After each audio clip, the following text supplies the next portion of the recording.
Hello អ្នកទាំងអស់គ្នាជួបជាមួយខ្ញុំបាទអាសារាដោយថ្ងៃនេះខ្ញុំនឹងលើកយករឿងថ្មីមួយមកសម្រាយជូនអ្នកទាំងអស់គ្នាដែលខ្ញុំបានដាក់ចំណងជើងឲ្យថាខ្ញុំជាតួអង្គបន្ថែមនៅក្នុងរឿងកុំឲ្យខាតពេលយូរយើងទៅដឹងអំពីដំណើរខ្សែរឿងនៅក្នុងរឿងនេះទាំងអស់គ្នាដើមនៃរឿងដំបូងមានមនុស្សម្នាក់បាននិយាយថាតើដំណើរខ្សែរឿង Novel ដំណើរការទៅបែបនេះមែនទេនៅថ្ងៃមួយពិភពលោកបានឆ្លងកាត់ការរង្គោះរង្គើ Tower ជាមួយនឹង Don Chen បានលេចឡើងជាមួយនឹងពពួកសត្វចម្លែកបានធ្វើឲ្យពិភពលោកធ្លាក់ក្នុងស្ថានភាពចលាចលព្រោះពពួកសត្វចម្លែកបានវាយប្រហារមកកាន់មនុស្សនៅឯឧបទ្វីបខាងកូរ៉េទទួលរងការវាយប្រហារយ៉ាងខ្លាំងក្លាព្រោះមានការលេចឡើង Don Chen ជាមួយនឹង Tower រាប់មិនអស់ចំណែកឯពពួកសត្វចម្លែកក៏ខ្លាំងក្លាជាងប្រទេសនានាដោយពេលនោះស្ថានភាពនៅក្នុងប្រទេសប្រៀបដូចជាឋាននរកអញ្ចឹងយើងបានឃើញសត្វចម្លែកមួយចង់វាយប្រហារទៅកាន់ម្ដាយកូនពីរនាក់ប៉ុន្តែសិតនៅក្នុងភាពងងឹតនោះពន្លឺក៏បានលេចឡើងពន្លឺដែលបានលេចចេញនៅក្នុងរឿង Novel នេះត្រូវបានគេហៅថាជា Hero ជាមួយនឹងធម៌ពលចេញពី Hero ប្រទេសកូរ៉េបានវាយប្រហារទៅនឹងពពួកសត្វចម្លែកទាំងអស់នោះវិញហើយនៅពេលនោះ Tower ជាមួយនឹង Don Chen ត្រូវបានប្រទេសកូរ៉េគ្រប់គ្រង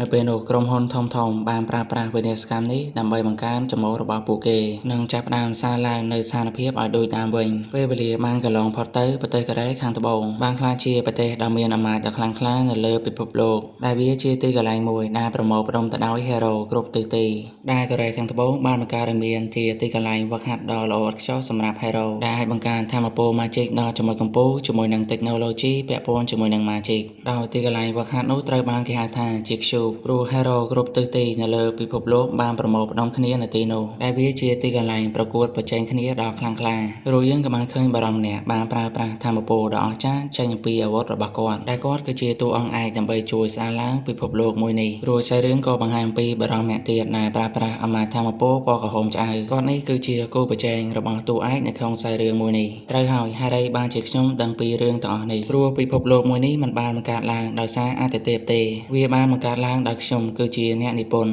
ធប៉ុន្តែទោះបីជាយ៉ាងណាក៏វាមានបញ្ហាកើតឡើងដែរយើងបានឃើញទីកន្លែងមួយបានមានការប្រកាសឡើងនៅបេក្ខជនទាហានសមត្ថៈទី1ដោយម្នាក់នោះគឺជា Kim So Ho អ្នកនិពន្ធបាននិយាយបន្តពិភពលោកនេះខ្ញុំបានសរសេរវានៅក្នុងសាច់រឿងប៉ុន្តែវាបានជាអាចបង្ហាញនៅចំពោះមុខខ្ញុំទៅវិញដែលបេក្ខជន Kim So Ha ស្ថិតនៅក្នុង Cube គឺជាតួអង្គដែលខ្ញុំបានបង្កើតឡើងហេតុអីបានជាមានរឿងនេះបានកើតឡើងទៅវិញរួចគាត់បានលើសម្ដីច្រើនទៀតបានសរសើរទៅកាន់ So Ho អ្នកនិពន្ធបានគិតថាខ្ញុំអាចលើសម្ដីពួកគេនេះបានចម្ងាយឆ្ងាយបានហើយខ្ញុំក៏អាចមើលឃើញមនុស្សដែលស្ថិតនៅចម្ងាយឆ្ងាយបានដូចគ្នាចំណែកគណៈកម្មការបានប្រកាសបន្ត Kim So Ho ខ្ញុំមិនជឿទេគាត់ទើបតែមានអាយុត្រឹមតែ17ឆ្នាំប៉ុណ្ណោះហើយអ្នកនិពន្ធបានគិតថាត្រូវហើយ Kim So Ho ជាតួអង្គឯកនៅក្នុងសាច់រឿងនេះដែលជាមនុស្សម្នាក់បានជួយពិភពលោកគេចចេញពីភាពចលាចលហើយក៏ជា Hero ម្នាក់ដែលមានទឹកចិត្តល្អផងដែររួចក៏ជាតួអង្គសម្ងាត់មួយដែលមិនសូវបង្ហាញខ្លួននៅក្នុងសាច់រឿងភ្លាមនោះគណៈកម្មការបានប្រកាសបន្តបេក្ខជនទាហានទី2គាត់មានឈ្មោះថា Sin Chong Ha គាត់គឺជា Corporation នៅជៀងសុងជំនាន់ទី4ដែលជាក្រុមហ៊ុន business ដ៏ធំមួយនៅប្រទេសកូរ៉េខាងត្បូងគាត់ក៏មានសក្តានុពលអាចផ្គូផ្គងជាមួយនឹងតួអង្គឯកបានប៉ុន្តែនៅពេលអនាគតគាត់បានប្រែខ្លួនខ្លាចទៅជា Villain នៅពេលបច្ចុប្បន្នអ្នកគ្រប់គ្នាគ្រាន់តែជាបេក្ខជនទាហានប៉ុណ្ណោះប៉ុន្តែនៅពេលខាងមុខដោយសារតែគាត់ចង់យកឈ្នះ Soho បានប្រែខ្លាចឲ្យគាត់ទៅជា Villain ដោយពួកគេទាំងពីរនាក់ប្រៀបដូចជាមួយជាស្មៅឯមួយទៀតជាពន្លឺពេលនេះតួអង្គសំខាន់នៅក្នុងរឿងបានបង្ហាញខ្លួននៅទីនេះហើយមើលទៅនេះពិតជាពិភពលោកនៅក្នុងរឿងពិតមែនត្រូវហើយបានចឹងមែនតើខ្ញុំជានរណាគេទៅបើសិនបើខ្ញុំជាមនុស្សនៅក្នុងរឿងនេះដែរយ៉ាងហោចណាស់ក៏គួរតែមានឈ្មោះដូចគ្នាភ្លាមនោះក៏មានមនុស្សម្នាក់បានកែសួរតែគាត់ថាជន់ដងតើយប់មិញឯងមិនបានគេងទេឬចំណែកតួឯកឮហើយគឺឆ្ងល់មែនតែព្រមទាំងសួរថាឯងជាអ្នកហៅយើងមែនទេបរិសនោះតបថាត្រូវហើយយើងគឺជាអ្នកហៅឯងអ្នកនិពន្ធគិតថាចំនរណាគេគឹមជន់ដងហ្នឹងតើឈ្មោះគឹមជន់ដងហ្នឹងពិតជាមាននៅក្នុងរឿងដែលខ្ញុំបានសរសេរមែនឬព្រោះខ្ញុំមិនបានចងចាំឈ្មោះមួយនេះនោះទេអត់ទេប្រហែលជាខ្ញុំអាចចងចាំបើសិនបើខ្ញុំអាចឃើញមុខខ្លួនឯងបានប៉ុន្តែនៅពេលដែលគាត់បានមើលទៅកាន់កញ្ចក់ទៅឃើញថាគាត់គឺមិនមានផ្ទៃមុខទេរឿងនេះក៏បានធ្វើឲ្យគាត់មានការគាំងខ្លាំងមែនតើហេតុអ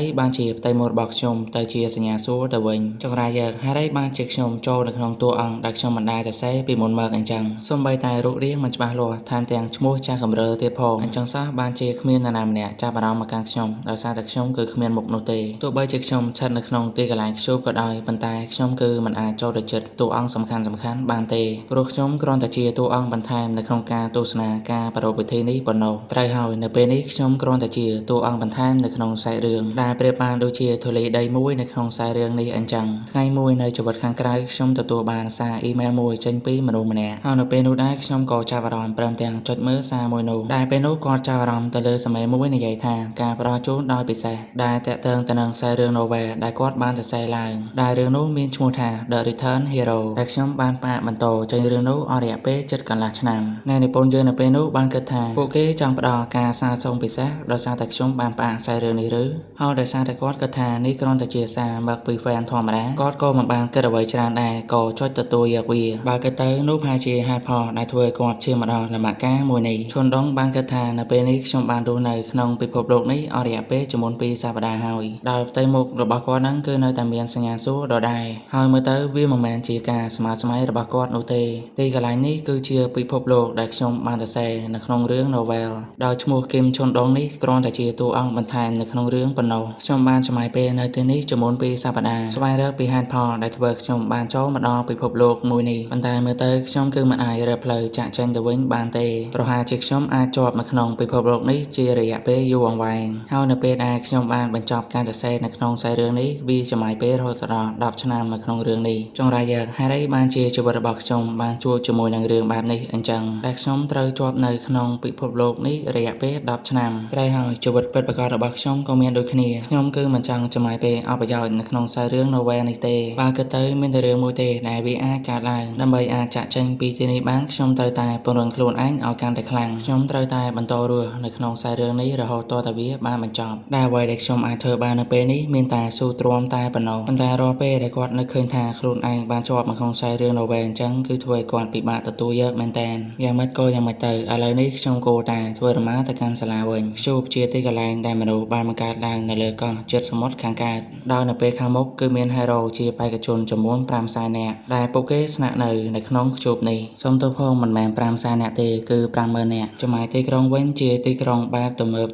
ដោយសារតែមកពីពិភពលោកដ៏ទំនើបជាមួយនឹង magic និង skill របស់ពួកគេទាំងអស់នោះនេះជាហេតុផលដែលជួបនៅប្រទេសកូរ៉េមានប្រជាប្រិយភាពខ្លាំងក្លាវាប្រៀបដូចជាបេះដូងរបស់ទីក្រុងដែលជាដំណាក់កាលសំខាន់នៅក្នុងខ្សែរឿង novel ពេលនេះឈុនដុងបានឈរនៅចំពោះមុខទីកន្លែងច្រកចូលជួបហើយត្រូវហើយសិស្សដែលជា hero ដែលមាន skill សម្ងាត់នៅទីនេះត្រូវបានគេហៅថាជា geese ហើយមានតែ top នៅក្នុងចំណោម top កម្ពុជានៃវីរៈជនដែលមានលក្ខណៈសម្បត្តិគ្រប់គ្រាន់ទេដែលចូលរួមជាបេក្ខជននៅក្នុងខ្ជូបបានត្រូវហើយតួអង្គឈុនដុងនេះក៏ជាបេក្ខជននៅក្នុងខ្ជូបដូចគ្នាខ្ញុំមិនដឹងថាគាត់គឺមាន skill ឬក៏បច្ចេកទេសអ្វីខ្លះទេប៉ុន្តែមើលទៅប្រហែលជាមានអ្វីពិសេសហើយដែលគាត់អាចចូលរួមនៅក្នុងបេក្ខជនខ្ជូបបានយ៉ាងម៉េចក៏ដោយខ្ញុំសង្ឃឹមថាវាក៏មានប្រយោជន៍ទៅចោលសម្រាប់ឲ្យខ្ញុំបន្តរស់នៅក្នុងសាលាដ៏គួរឲ្យខ្លាចមួយនេះក្រោយមកឈុនដុងក៏បានដើរចូលទៅក្នុងថ្នាក់មួយដែលថ្នាក់ដែលគាត់បានដើរចូលមកនេះគឺជាថ្នាក់ Veritas ដែលវាជាថ្នាក់មួយដំណើរការនៅក្នុងសាច់រឿងនៅក្នុងថ្នាក់នេះមានទាំងតួអង្គចិត្តល្អជាមួយនឹងតួអង្គចិត្តអាក្រក់និងមានមនុស្សដ៏គួរឲ្យគោរពជាមួយនឹងមនុស្សដ៏ល្បីល្បាញហើយជាពិសេសគឺជាតួអង្គឯកនៅក្នុងរឿងនេះតែម្ដងរួចតួអង្គនៅទីនេះនឹងបង្កើតទៅជាក្រុមតូចៗនៅពេលនោះហើយដែលមានរឿងជាច្រើននឹងកើតឡើងរស់នៅបែបនេះក្នុងរយៈពេល10ឆ្នាំមើលទៅពិតជាសើចខ្លាំងហើយបន្ទាប់ពីបញ្ចប់ថ្នាក់រៀនមកឈុនដុងក៏ត្រឡប់មកកាន់ផ្ទះរបស់គាត់វិញឈុនដុងបានគិតថាអ្វីដែលគាត់ចង់បាននៅពេលនេះគឺចង់ត្រឡប់ទៅកាន់វ័យវិទ្យាល័យរបស់គាត់វិញពេលនោះគាត់បានចាប់អារម្មណ៍ថានៅក្នុងផ្ទះគាត់គឺមានកូនឡាំងមួយដែលមានការងឿងឆ្ងល់ដោយមករងចាំយូរឈុនដុងក៏បានបើកប្រអប់នោះមើលតែម្ដងនៅពេលដែលបានបើកប្រអប់នោះរួចគាត់គឺមានការភ្ញាក់ផ្អើលមែនទែនដោយសារតែនោះគឺជា laptop របស់គាត់ឆ្ងល់ណាស់ហេតុអីបានជាវាមកដល់ទីនេះដែរមករងចាំយូរគាត់ក៏បានបើក laptop របស់គាត់ព្រាមនោះក៏លោតអក្សរមួយឡើងថាដំណើរការផ្គូផ្គងពេលវេលារួចក៏មានពន្លឺយ៉ាងខ្លាំងបានចាស់ចេញពី laptop នោះយើងបានឃើញការផ្លាស់ប្ដូរតួអង្គឈ្មោះគឹមឈុនដុងទៅជាឈ្មោះគឹមហាជីនវិញជាមួយនឹងការផ្លាស់ប្ដូររាងកាយដូចគ្នារួចវាក៏ចាប់ផ្ដើមបង្ហាញនៅ state ជាមួយនឹងជំនាញពិសេសរបស់តួអង្គយើងអ្នកនិពន្ធគិតថានេះគឺជា setting ដែលគាត់បានបង្កើតឡើងតែមិនចាំយូរគាត់ក៏បានយកដៃរបស់គាត់ប៉ះទៅកាន់ setting មួយនោះហើយភ្លាមនោះដែរអ្វីៗគ្រប់យ៉ាងក៏បានផ្លាស់ប្ដូរចំណែកឯដំណើរការផ្លាស់ប្ដូរវិញឈានទៅដល់99%ហើយនៅពេលដែលគ្រប់ដល់100វាក៏បានប្រែប្រួលមកជាសភាពធម្មតាវិញប៉ុន្តែក៏មានសារមួយបានលោតឡើងថាសិទ្ធិអំណាចពិសេស setting intervention ត្រូវបានរៀនភ្លាមនោះកញ្ចក់នៅចំពោះមុខគាត់ក៏ប្រេះឡើងហើយនៅពេលនេះដែរផ្ទៃមុខរបស់ហាជីនក៏បានលេចឡើងដោយឈ្មោះរបស់គាត់បានផ្លាស់ប្ដូរពីគឹមឈុនដុងទៅជាគឹមហាជីនចំណែកឯ stat របស់គាត់ទាំងអស់ត្រូវបានចាប់ផ្ដើមឡើងសារជាថ្មីរួចយើងបានឃើញថាការផ្គូផ្គងពេលវេលាត្រូវបានបញ្ចប់ យ៉ាងមិនដែរគ្នាយើងតាខ្សែរឿងមួយនេះអាចទទួលយកបានដែរឬទេសម្រាប់ខ្ញុំគឺខ្ញុំចូលចិត្តខ្សែរឿងបែបនេះមែនតើហើយចូលអ្នកទាំងអស់គ្នាវិញគិតយ៉ាងមិនដែរបើសិនបើចូលចិត្តដូចជាខ្ញុំមកកុំភ្លេចជួយចុច Subscribe ជាមួយនឹងចុច Like ឲ្យម្នាក់មួយផងមិនអញ្ចឹងនោះទេគ្នាយើងក៏អាចឧបត្ថម្ភជាទឹកប្រាក់មកកាន់ខ្ញុំបានតាមរយៈ QR Code ដែលមាននៅលើវីដេអូនេះដែរហើយគ្មានអ្វីច្រើនទេអរគុណគ្នាយើងដែលបានទស្សនាវីដេអូមួយនេះរហូតមកដល់ទីបញ្ចប់